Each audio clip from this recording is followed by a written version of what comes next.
Take it away, Tami.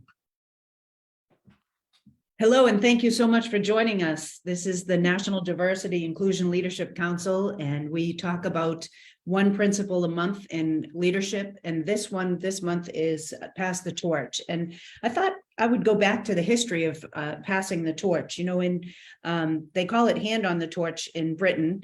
It's an idiom that obviously we thought of in the US as pass the torch, but it actually started as a religious ritual, a Greek religious ritual that they had a high priestess put a parabolic mirror to try and catch the rays of the sun. And I thought, how cool is that it literally was catch the rays of the sun, that we're really kind of bringing light to somebody else, or shining a light on somebody else, or trying to find an inner light for them, right? Light a fire in someone.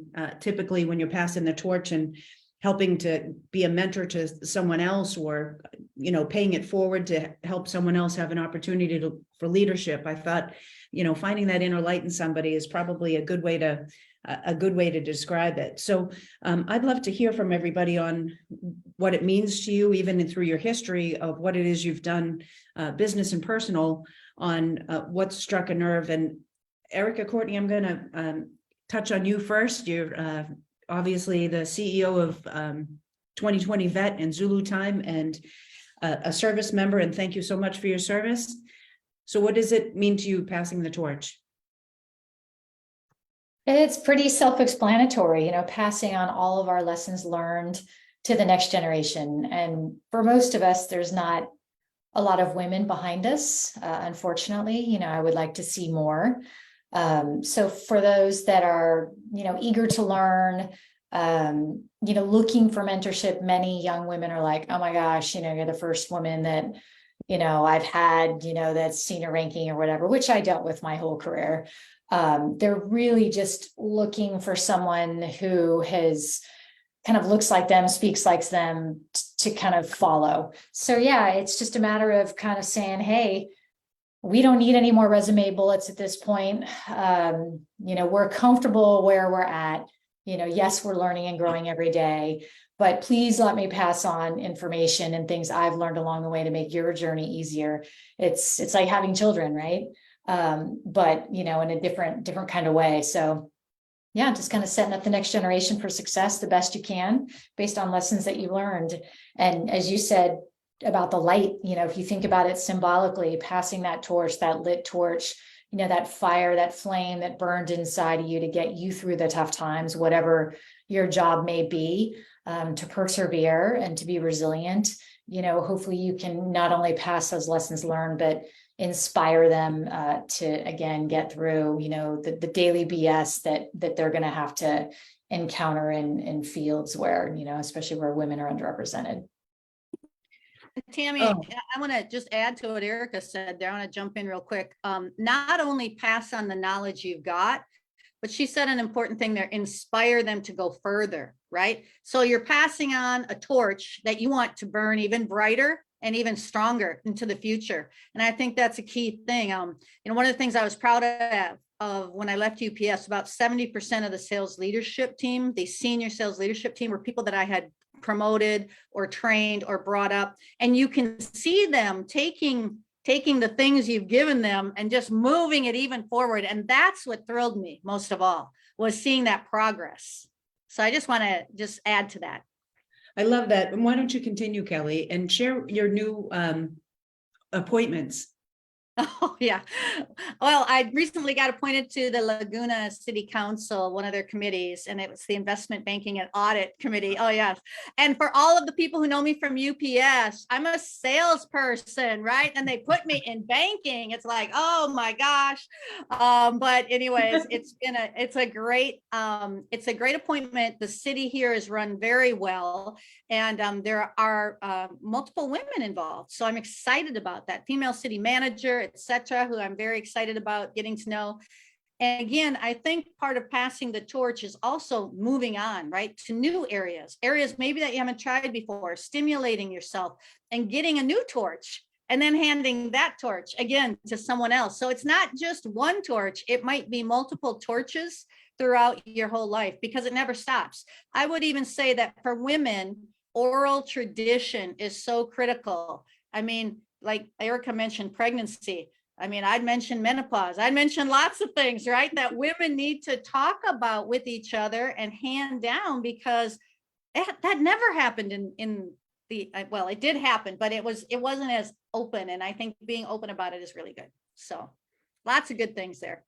I love that. I love that, Kelly. And I think, you know, in our organization where I work at Exit Realty, everyone that has their job was already doing their job before they got their job, but someone saw that light in them and saw that skill in them and took them to that next level. And thankfully, because we don't see as many women, and, you know, I hear about it all the time, certainly for sure, Erica, especially in the military, but literally out of our top 19 executives, 13 are female.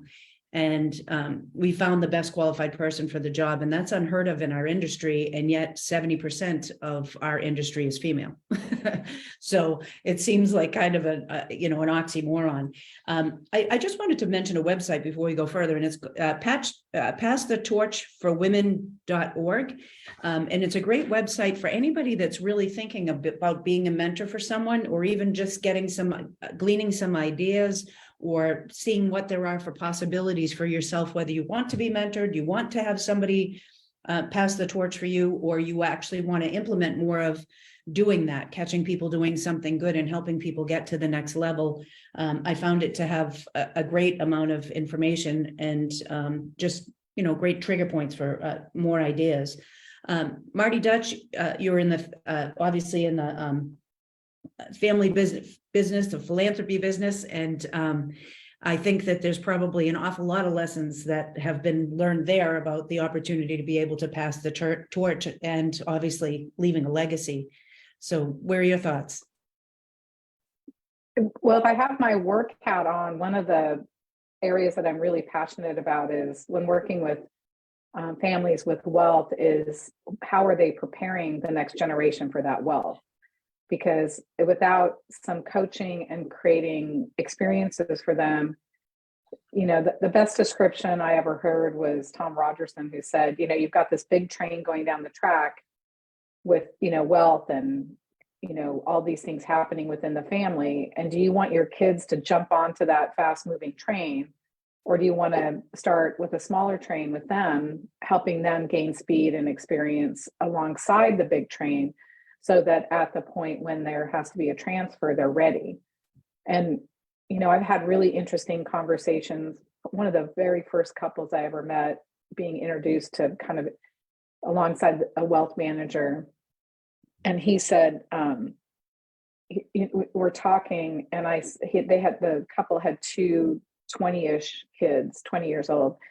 And I said, at one point I go, this is going to sound a little bit morbid, but if the two of you didn't make it home today, are your kids ready? Are they prepared?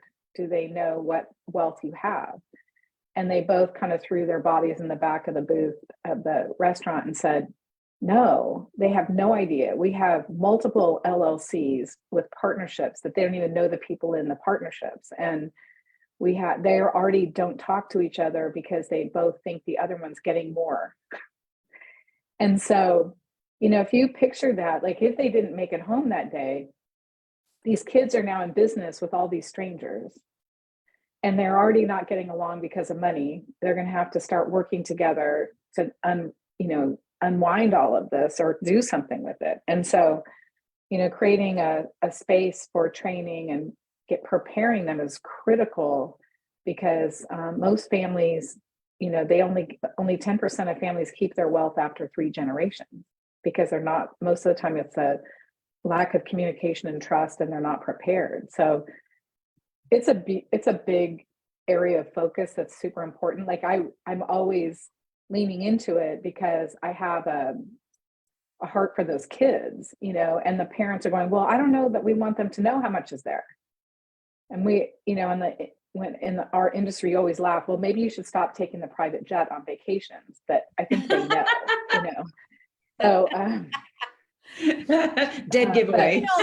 Talk about a taboo subject, Marty. That's like, money is a taboo subject.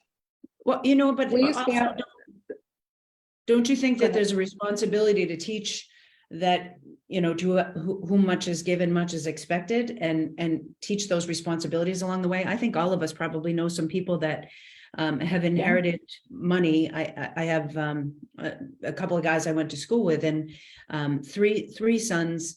They all inherited the same amount of money. They got the same amount of money. Their family owned a ton of Coca-Cola bottling companies across the country.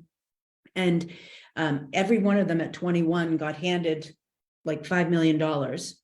And two of them, the money was gone in a year and a half. Wow. And the third one became a financial planner. And so he's multiplied Well, and the he's problem, multiplied yeah. the philanthropy. But I think if you can teach them those lessons along the way and start that really early, that, you know, there's a responsibility here to whom much is given, that we do have a responsibility to take it to the next generation. It just seems like an unbelievable missed opportunity. Well, and I'd say too, you know, in the corporate world, much of your compensation is in deferred comp or different types of stock options and things like that. And women do not understand how to handle that type of financial program, let's just say, or financial Right. wealth. And one of the number one things I mentored on continuously was finance, and trying to, you know, again, trying to amass wealth, and how do you do that, and what are stock options, and when, you know, are they good, are they bad, what's deferred comp for that matter. So it's a big topic, Marty. I think that's huge. Yeah, we use, like, my favorite use of a family foundation is to create that space for learning. Because, you know, you have family meetings and the kids start to work together, and, you know, even if you set up a fund for the kids to distribute from, they have to collaborate in order to do that. Like, that's where it starts beginning, is them working together. But, you know, it's also a space where you can do financial literacy and explain to them, you know, compounding interest and, you know, why this all matters. So, but it's, you know, I don't think enough are doing that. And to your point, it can include philanthropy so that they start adding those values layers, so that they feel like they are giving back, or that, you know, quite often privileged children, if they start getting into philanthropy, it might be the first time they've seen someone who's homeless.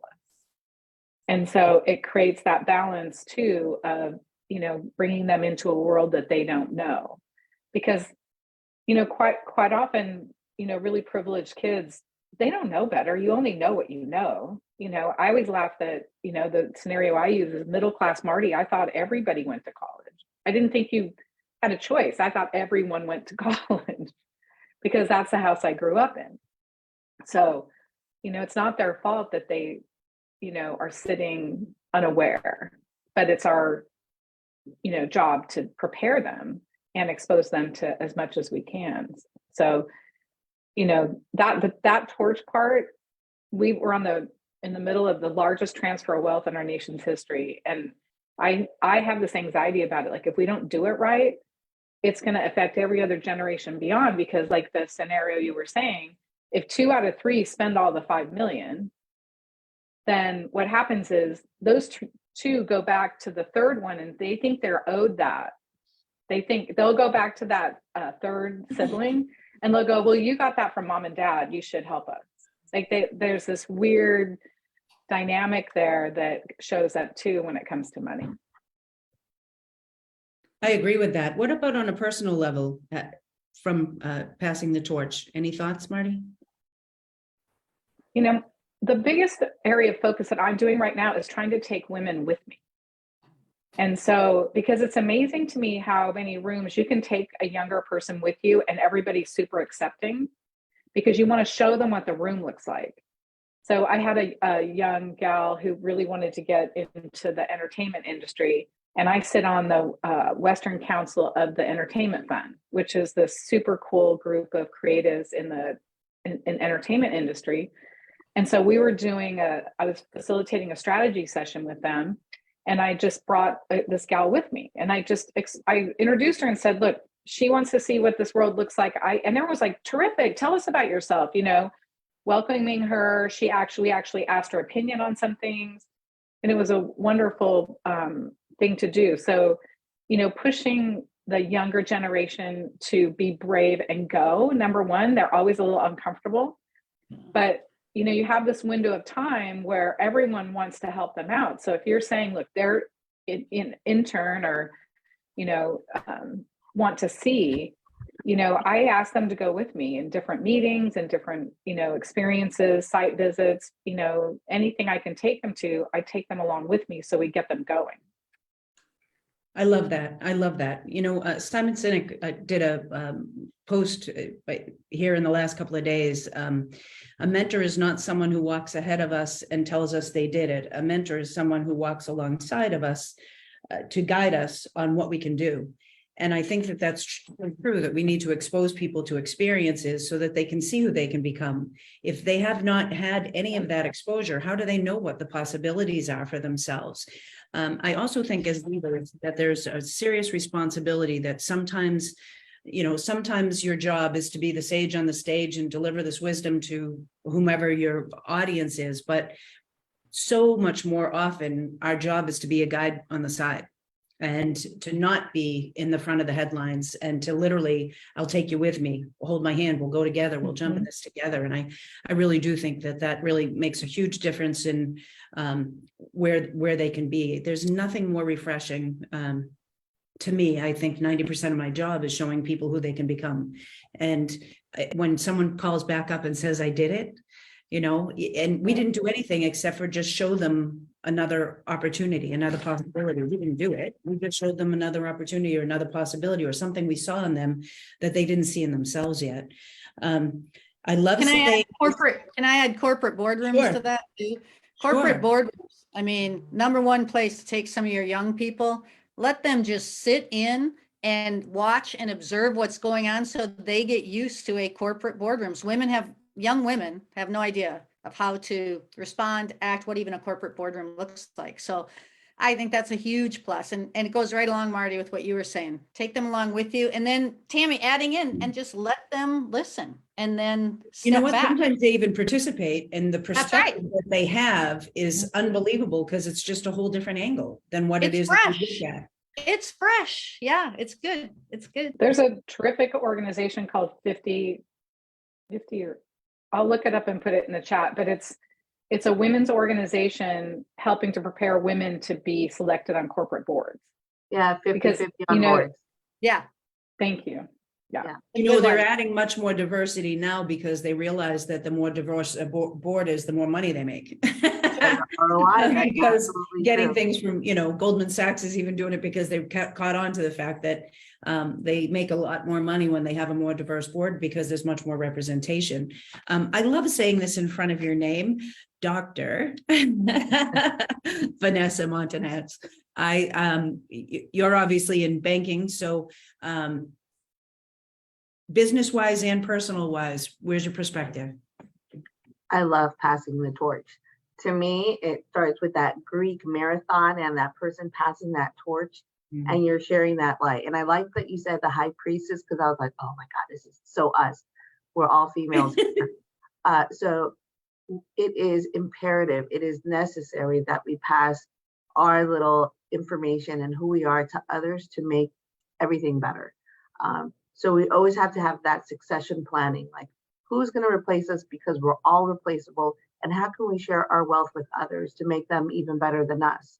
And nothing fills my soul. So I've been in residential lending 27 years, and I love sharing that little impact of wisdom that I have in residential lending and helping others become a homeowner, build that generational wealth, or even my employees learning about how they can grow their careers and really passing that torch.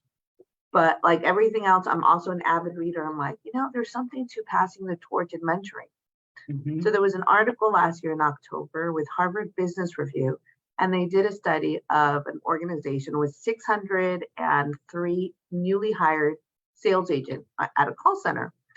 And what was interesting is they did they had, two groups, one that was mandatory mentoring and the other group that was optional.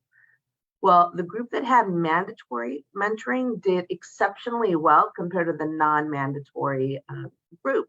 So in the first 2 months, the one that was mandatory had a 19% return on investment, where the other one did not. Then in 6 months, they had a 90% return on an investment, those that had mentoring, because they had a guide, they had somebody giving them the pearls of wisdom. Within a year, that return was 870%. So do you think mentoring works? Absolutely. If you're corporate, if you have a small business, whatever industry you're at, you have to pass that torch to others, because that's going to give that new generation the ammunition to succeed and thrive. And know they're like, oh my God, I have Tami, I have a Desiree, I have a Marty and Kelly and Erica giving me their pearls of wisdom. And if I could see her, I can be her. So it's really important that we share the little bit of tidbit of wisdom that we have with others, so we can light that way for, and say, you know what, I left a little legacy here and I made this world a little better, because I didn't hoard my information. I shared it from the heart. I wanted them to be better, and I want them to be even more successful.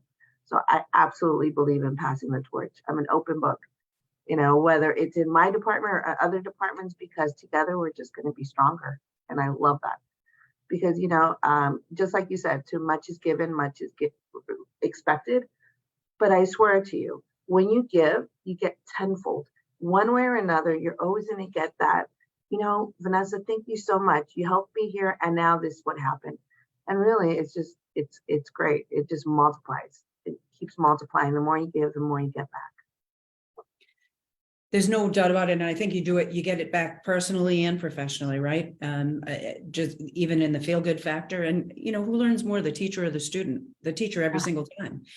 We get better at what it is we're doing by helping somebody else. And then you see that trajectory. I think that it's so important to people grow in an environment where they feel safe and where they trust. And I think that all of us need to get more comfortable with that, focus on, I'll bring my strengths to the table, and I'm happy to have you have strengths where I'm weak, so that we can work together as a team and get to that next level. And it's not necessarily that next level that everybody wants to run a company or any of that. I mean, human beings as evolving in general, that all of us get to that next level by really raising each other up. My whole family does martial arts, and we belong to a school that literally the rule is you're a lion in uniform and a lamb went out, and you cross over that threshold to be better, and your responsibility is to help everyone else become better. And even in competition, when you're competing against other schools and you're competing against other people, if you can help somebody to do better so that it raises the bar of the sport, that's what you do. And I think, what a gift that would be for everybody to have that level of trust in every single environment. I think it would just be amazing. But I think the more we do it without expecting anything in return, the more other people see it and want to be it and want to do it too. So Desiree, Madam Chairwoman of the NDILC and NAWRB, you have a video that you wanted to share with us, and I obviously would love to hear your words of wisdom too. Sure, let me go ahead and see, and then we'll go to the video. I love this because the core of the NDLC was formed because of the sharing, what we're doing right now. And I trademarked know the rules of the game, to play the game. And what are we talking about? The knowledge. I mean, what a perfect segment to follow Vanessa, because the fact is that knowledge is everything. And we're looking at, you're talking about finances before we went live, how much you can get on interest in various different accounts and things like that. The market share is going. We've dropped some great websites and different, aspects to go with it. And the other thing that really struck with me is you think about Vanessa, you now went into a banking industry that really highlights in the entertainment industry. I had no idea that Marty's on the entertainment industry for a board. What about a perfect relationship of connecting and knowing each other more, just like live, right, in real time? Because I posted, it has never been a better time to embrace. Your legacy will be the people you help along the journey. Hear how we learn from each other and share in real time. These are those moments that instead of waiting for every single, yearly event, that we are sharing monthly to share a different principle of our perspective and go through that avenue. So I think it's fantastic. The other thing that I wanted to highlight real quickly is Tami. You were talking about how, the legacy that your job is 90% to go around to make sure that you're being heard and what you're doing. I have never gone anywhere that as soon as I drop your name, they light up like a light bulb, a Christmas tree of how incredible you are, your personality, your giving, your books, your leadership is unparalleled. You are an incredible person that is always giving. And it's like the Carla Harris pearls, that it's not what happens when you're in the room, it happens when you're outside the room. Your network of outside and the community at large is unbelievable. So I just want to make sure that everyone knows that is unbelievable. My face is as red as my hair. Awesome. Thank you. I'm serious. It's like you are, you talk about the CEOs of the Girl Scout cookies and what that is, to make sure you're intentional when you go to every city, that you go speak at 3 different events, not just a particular event that you're going into. We made a pact, 4 years ago now, that no matter what city we go to, we have to take a moment to go see the city, right? That we're not just getting on a plane and going. So I've been staying true to that. It's been tough sometimes, but I've been making sure I've been going out to doing something. So I wanted to focus on that. But the idea is that, so I found, actually, kudos, my husband actually found the video last night. It really amplifies the sports, the generations that going with it, and the ideology is that just simple life can make the difference of so many different people. And there's a sport that I didn't even know existed. So I'm going to go ahead and play it right now. And we're praying that Desiree is better than she was last month. Down. So, and we only have one, so we're all good here. So let me go ahead and share my screen now. Let's get it up and get it going. I need to make sure where we're at. You're going to have my principal there, but that's okay. Here's Patching the Torch. Do you see it coming up? Is it loading? Okay. I can't see it yet. So as soon as I see it, do you see it coming up? There's a whole bunch of videos on the side. Yeah, we see YouTube. Yeah. Why it's not, see, we said it's supposed to be there. I had it laying sitting there. All right, well, we're going to do it. Give me 1 second. It's almost acting like it's stuck in my Outlook. Okay, so maybe you refresh it. Yeah. Okay, so what we're going to do is that I'm going to go ahead and we're going to stop the sharing, and I'm going to go pull it up again. We'll do it in a minute. Come back to me and I'll get it ready, queued up.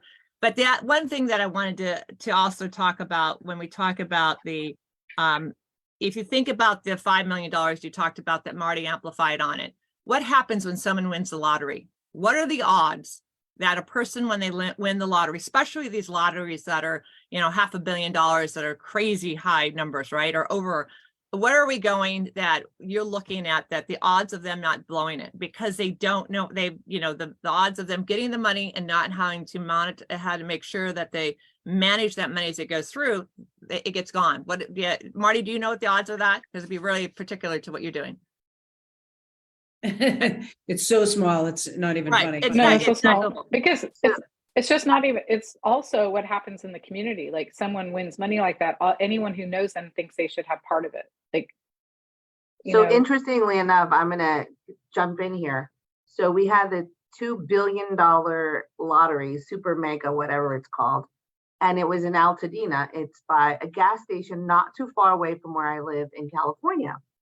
So his name is Edwin Castro, young kid, 30 years old, wins a $2 billion.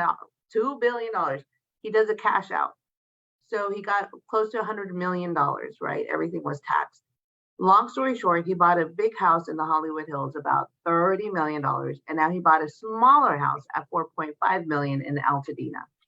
Already, I was like, oh, feeling it. And that's a third of the money gone. I'm like, wait a minute, who is this financial investor? Because it's going to liquidate in that 2 cents. I'm like, hold on. So much responsibility that he has to keep living off that interest. So I'm like, okay, somebody needs to assess this young gentleman and have him really save for tomorrow and that generational wealth, Marty, that you were talking about. Because already I almost had a heart attack. I was like, oh my God, it's a third of his money. God, no. We have to invest it wiser. But to me, that was just like a great story because it's in my neighborhood and I was prone to it. So now I'm like looking up his investments. Like, I need to meet this young man. Yeah. And it happens financial assessor. Happens all the time, right? Happens all the time. And I would think with kids, Marty, like you said, who get the money just given to them, right? Oh my gosh. Probably happens very often. Okay. Yeah, one of the best. sorry. Go ahead. Go ahead. No, you go ahead. Let me make sure the video might go blank, but go ahead, Marty. Let me go ahead and try Oh, share. okay. Well, you can try and get it up on talking. No one needs to see me. You know, one of the best models that I've seen in setting up wealth is putting money into different trusts of the things that you think are important. So, you know, there's money in a trust for having family reunions and family meetings getting together. There's money in a trust for education. There's money in a trust for launching. So launching could be someone wants to put a down payment on a business. Someone wants to put a down payment on a house, or, you know, those type of situations where you can leverage the wealth in the family to get going. And, you know, a trust for philanthropy to have the family work together on that. And then for, you know, the typical health and maintenance. But, you know, in a structure like that, then the kids see that the money is there. It gives them the confidence, but it allows you to do things that support good decisions. And so, you know, one of the sweetest things I've seen is that there's families will set up a fund so that, let's say you decide to become a policeman or a firefighter or a social worker because that's your passion play. They'll match that salary so that you're living a better lifestyle, you know, closer to what the family lives, but you're, you know, contributing to the community and you're making a difference. And so there's a lot of tools that you can use to help families in the situation. But, you know, when it just, you know, a $5 million check goes out, it's easy to blast through that. It'll be that gentleman, if he's already spent, you know, that lottery winning and has had a third of it go out in real estate, he's definitely going to fail because you have to maintain that lifestyle, and he's not planning for that. So, you know, those are the things, and I understand, you know, Dr. Vanessa, and when you're like, it's anxiety, you want to help them. And there's so many predatory people out there that it's, you know, who's going to be the first one that gets to him, and what are the ethics and integrity of that person? Like that brings anxiety too. Like it's got to be a good person who knows how to help them navigate it. So anyway. I love it. Looks like Hearing it's Dr. up there. Vanessa. Sorry, hearing Dr. Vanessa it was like, woo! Anyway, all right, here we go. The video was there, but it was just blanked out. So we're ready to go. Here we go. All gets passed from these feet to these ones. So too does a torch. Paris Price is in year 3 of varsity soccer. Amy Griffin last played 3 decades ago. But this age gap is no match for the torch they share, when ignited by communication. Communication that Paris will never take for granted. I was born deaf, which is a super cool, unique thing about me. At 19 months old, I was implanted with my first 2 cochlear implants. This is where it's connected. So this is a magnet right here. So all I have to do is just pull off the magnet and then I can't hear you anymore. Paris is 17 years old, yet has experienced a lifetime. Once I got implanted, I went to speech therapy, which helped me learn how to speak and connect with other humans that can hear. One of those connections 1 year ago with Amy. Took about, I don't know, 3 touches of the ball where we said, oh yes. Amy was a longtime assistant women's coach at the University of Washington, and since 2015, the head coach of the U.S. Deaf women's national team. It's been the best blessing I've been given. A blessing for Paris as well. I'm the youngest player on the team, which is really cool, and I just recently joined the team. Recently won a gold medal too at the Deaf Olympics. Good job, us. This team has never lost an international match. It's a group of women, ages ranging from teen to 40, succeeding only through communication. Some of them are able to hear, some are cochlear implanted, and some are hard of hearing, so they'll have regular hearing aids.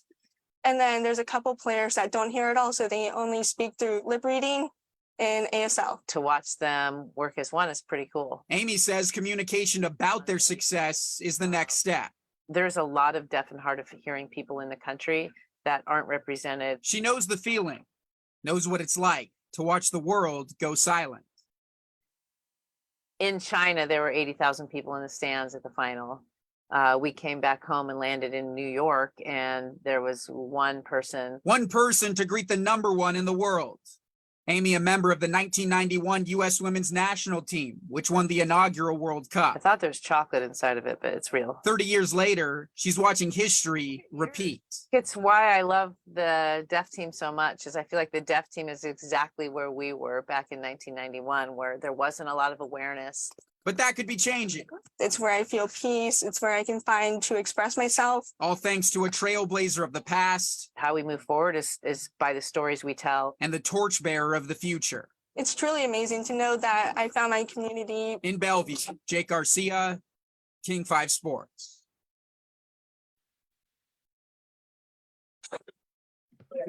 Beautiful. You know, that whole thing of finding your community, that's when we start sharing with other people, you never know who that person is that's going to be part of your community until you start to share something, right? And to help them to find that is just unbelievable. That was just beautiful, Desiree. I just thank your husband for us too. That was just absolutely beautiful, and just opened up hopefully a tremendous amount of minds and a whole lot more eyes that are going to be on that sport because of bringing it up here. But you know, working together as a team, there's something magical about it's literally poetry in motion when you see people collaborate and work together as a team and really make a difference. I remember we supported a basketball game, and it was literally the Lakers against the Utah Jazz. This was a long time ago, and very funny because I had a whole bunch of people from Canada that wanted to know what period it was because they were only paying attention to hockey. And we had an opportunity to meet Shaquille O'Neal. He was actually on the sidelines. The whole entire first string for the Lakers was on the sidelines. They all had injuries. And they were playing against the Utah Jazz, but I knew instantly, and not just because my father taught me how to say bookie before book as a kid, but I knew instantly which team was going to win. And it was because you could literally see them instinctively knowing what the other player was going to do. And so second string, the Lakers played and won compared to the Utah Jazz. But what was really more amazing about that was that the individual players on the Utah Jazz were better individually. They just didn't work together as a team. And there's so often when people do that, of like shooting their star up somewhere, but not taking other people with them. And to even get that feeling once, for everybody that hasn't had exposure to that experience, when you lift somebody else up, that's the best you ever feel. When you help somebody else become something, and I don't mean do it for them, because that doesn't help anybody. It's the same as giving them all money, right, Marty? I mean, it doesn't do the same thing, but when you show them literally what it is that they can do with that and what the possibilities are, I think it really makes a huge difference. A couple books I just wanted to mention. One is The Dream Manager. So for anybody that doesn't know where it is they want to go or what they want to do, it's a great way to really open up conversations with people. And maybe today they're just doing some form of work and they want to do more meaningful work and they want to find a lane for themselves. And it's also great for people that are in leadership, so that you really do take more people along with you. It's by Matthew Kelly, and it's a great book. And so is this one. And it's Dan Sullivan and Dr. Benjamin Hardy, Who Not How.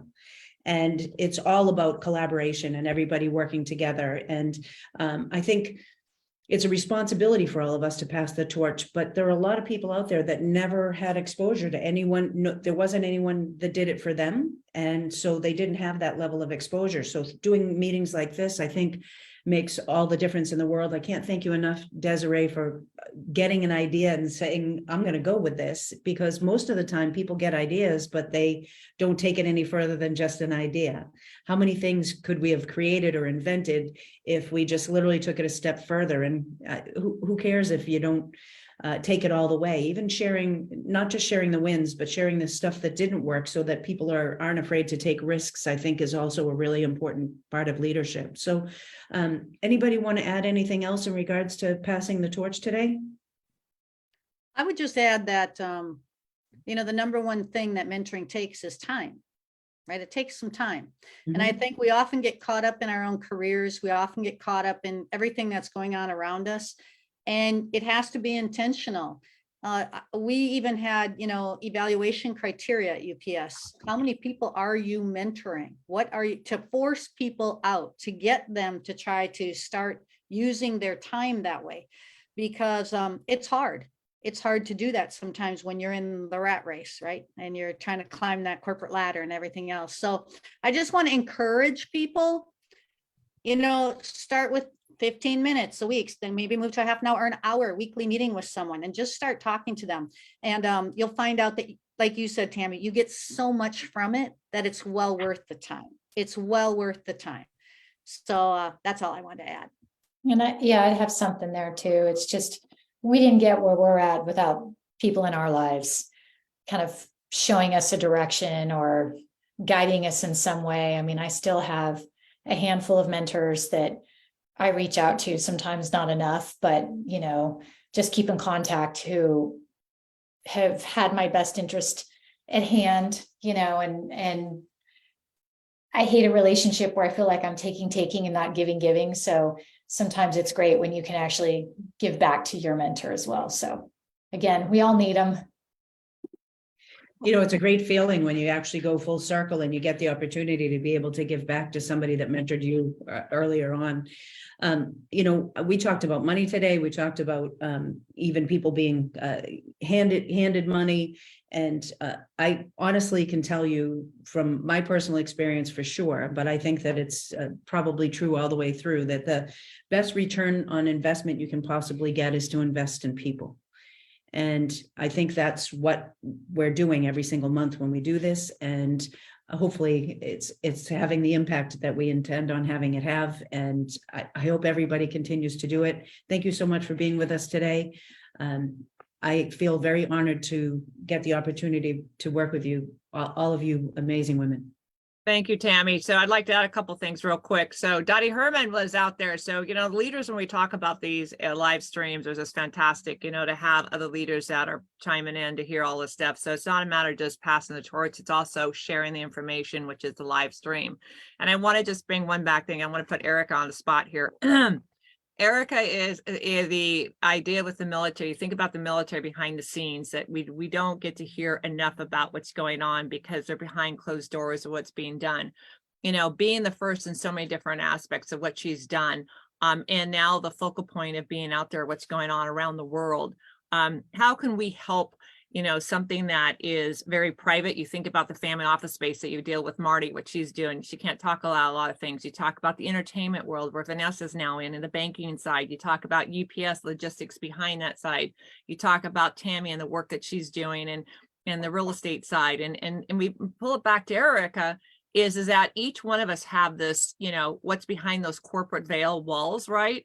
And Erica, I'd like you to chime in when you talk about Pay It Forward, all the things that you have done in the women's side, on the military side. A lot of people don't know that when you pay it forward, that it's not always, the transitional side and what's going on behind the veil of the military.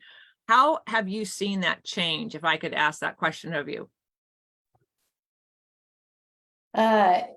It's changed a lot. For the better. I think every generation of women who blaze trails have to kind of deal with a lot of bias. I mean, it doesn't get more patriarchal than the military, right? So 1991, I joined and did 11 years, 6-year break in service, came back in as a reservist. And what I see now is so different than what I had to deal with. In terms of, just basic things like gear. It's not a one size fits all. They've recognized that women getting out of the military, their entire, uteruses are falling out. There's a lot of health issues that men just don't deal with because of the way that we have been carrying 100 pounds on our back, which rests on our hips, which messes with our muscles. So the military over the last 5 years has decided, no, it's not one size fits all. Let's look at uniforms. Let's look at how we give shots. I've passed out. They give the same doses to a 250-pound male as they would give me. Just like basic things, I'm not a doctor, but that seems weird. So, finally, I think that they're coming around and recognizing the value of women in the service. We have plenty of door kickers. God love them. But, it's a different time. Our adversaries and the way that we fight is different. I mean, with the information campaigns and shaping societies to be sympathetic to, you know, a communist state versus a democratic, you know, way of life. So, you know, we need thinkers, and we need a lot of women who are engaging with other women in all of the places that we operate in, because through that you gain trust and we become better partners, and women are just going to talk to women in a way that they're not going to talk to a male soldier. We're less threatening. However, we should leverage that, right? That's a skill set that we have. So anyway, do I see bias? Absolutely. I mean, I was the first group of women to be cavalry in the Army. I wore a Stetson, I earned my spurs, you know, yay, hoorah. And about 3 years ago, I saw a young lieutenant. She had just graduated armor school, which is tanks. And she was so proud of herself. And she posted her, you know, young little face with her Stetson. And there were thousands of people that responded, and a lot of them were not nice. Same crap I had to deal with 20 plus years ago, you know, like go back in the kitchen. What are you doing? This isn't dress up. And, you know, and I'm like, things like that where I see improvement, but knowing that, especially in the young males, you know, there still is the bias that women don't belong in fields that are, you know, very manly. Somehow, I guess it makes them feel less manly. I don't know what the deal is. But again, not my problem. Like, I was there to do a job. I was there to train them. I was there to keep them alive. And that's what I pass on to the next generation of women. Yes, we're coming along. Yes, we recognize that we need to recruit more women, and we're having a hard time there. But, you know, they are going to have to deal with things if they choose to go into a field within the services that are, you know, aviation or tanks or infantry versus more support roles. So, you know, we all feel it. We've all known it. It's out there. But again, I always say, that's not my problem. That's their problem. I'm not here to change their outlook on life. Again, I'm here to do a job, and eventually the hardest critics come around. So that's some of the best advice I pass on to these women is don't get sucked into the drama and the bias. Just do your job and the rest will follow. Otherwise they win, and it takes your energy, and you just don't have enough energy to go around. So again, we've got a lot of breastfeeding rooms. We got a lot of things that are happening that are good that I didn't have. But, you know, we've still got ways to go. I wanted think to the share- example does change the bias though, Erica. And I think, you know, you've had a huge impact. I think all of us in our industries, right, all have a huge impact, because just by the example, the other women see it, as well as the men and those who have the bias. And then, you know, slowly the bias changes. That happens with race, that happens with sex, that happens with all of it. Soon as you know someone, your whole mind shifts. Because once you know someone, you're like, wait a minute, that's not true about this person that I know. So it's important. So congrats to you. I love it. And I know Erica's shy talking about certain things. I'm like, no, we got to talk about it. Get it out there. Well, second biggest military organization is UPS, so I get it. We wear green, you wear brown. I love it. Desiree, Well, I put a link in the chat to the UCI. There's a terrific She Vest series that's free. Just, it's going back to a little bit back in our conversation, but it's something that I've shared with my daughter so that she can, you know, get more financial savvy. But my favorite comment when I was in sales and we moved to Oklahoma, and this pharmacist that I was calling on, and he said, I remember the first day a woman sales rep walked through those doors. And I looked at him and I elbowed him and I go, we're taking over, I'm telling you.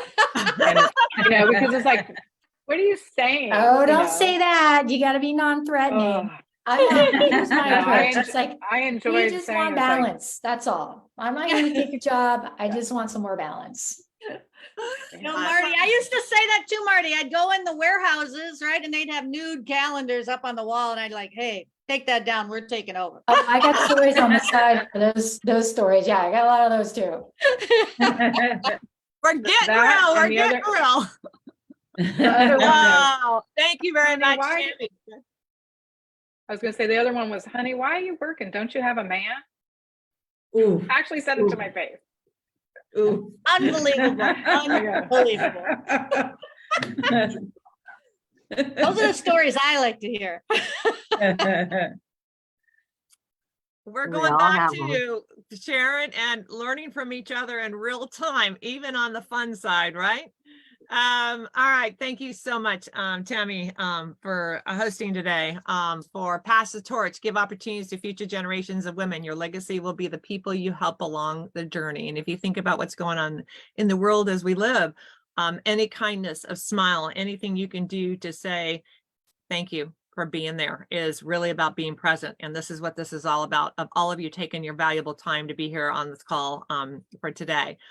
Next month, we're going to have know yourself, principle number 5, be authentic and lead in a way that is true to you.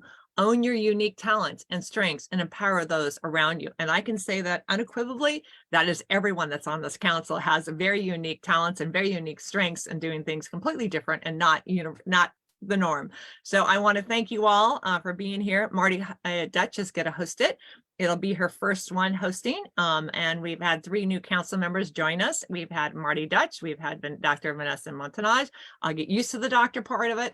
And then Indira Banks will be joining us on our next one. So I want to thank everyone. And again, thank you all for being here. Thank you, especially Tami, for hosting it. And please be safe and stay healthy. And remember, a smile and an act of kindness every day in everything we do. So thank you all very much. And this will be up and it's live out there. Thank you so much. Bye, everybody. Bye. Great job, Bye, Tammy. guys. Yes, Thank you. awesome. Done. Good one. You were terrific.